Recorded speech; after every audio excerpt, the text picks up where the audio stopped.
ഈ തിളക്കമുള്ള കല്ലുകളാണ് നമ്മുടെ കണ്ണുകൾക്ക് കുളിർമയേകുന്ന സുറുമയായി മാറുന്നത്. കഥ പറയാം. ഉത്തർപ്രദേശിലെ ബറേലിയിലാണ് ഇപ്പോൾ ഞാനുള്ളത്.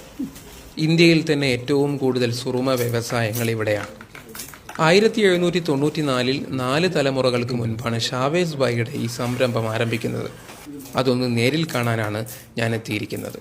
പുരാതന ഈജിപ്തിൽ, അതായത് BC 3100കളിലാണ് സുറുമ ആദ്യമായി ഉപയോഗിക്കപ്പെട്ടു തുടങ്ങിയത് എന്നാണ് ചരിത്രം.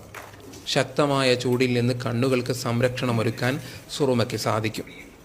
മുഗൾ കാലഘട്ടത്തിൽ രാജകീയ സദസ്സുകളിൽ സുറുമകൾ സൂക്ഷിക്കാൻ പ്രൗഢമായ സുറുമദാനികൾ ഉണ്ടായിരുന്നു. നമ്മുടെ കണ്ണുകളിൽ ഉപയോഗിക്കുന്ന വസ്തുവായതിനാൽ ഈ കല്ലുകളെ ഏറ്റവും നേർമയുള്ള പൊടികളാക്കി മാറ്റുക എന്നതാണ് ഇതിലെ ഏറ്റവും പ്രധാനപ്പെട്ട പ്രോസസ്സ്.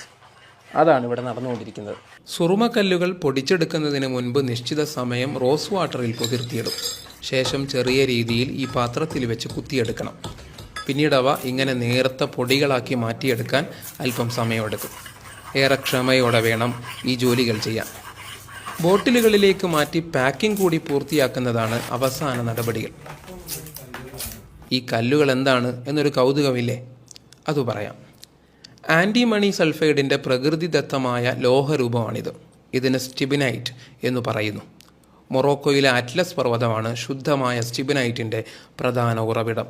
പർവ്വതത്തിൽ നിന്നും ഖനനം ചെയ്തെടുത്താണ് സുറുമ നിർമ്മാണത്തിനായി ഇത് ഉപയോഗിക്കുന്നത്. സൂര്യൻ്റെ അൾട്രാ വയലറ്റ് രശ്മികളിൽ നിന്ന് കണ്ണുകൾക്ക് സംരക്ഷണം നൽകുക എന്ന ലക്ഷ്യത്തോടെയാണ് ആദ്യകാലങ്ങളിൽ സുറുമ ഉപയോഗിച്ചു തുടങ്ങിയത്. പിന്നീട് അതൊരു സൗന്ദര്യവർദ്ധക വസ്തുവായി കൂടി കണക്കാക്കപ്പെട്ടു. നമ്മുടെ ഗാനങ്ങളിലും കവിതകളിലും അത്തരം പ്രയോഗങ്ങൾ ധാരാളം കാണാം. പക്ഷേ ഇതിൻ്റെ ഉത്ഭവം ഇത്തരമൊരു കല്ലാണ് എന്നത് കൗതുകമുണർത്തുന്നു. വീണ്ടും കാണാം.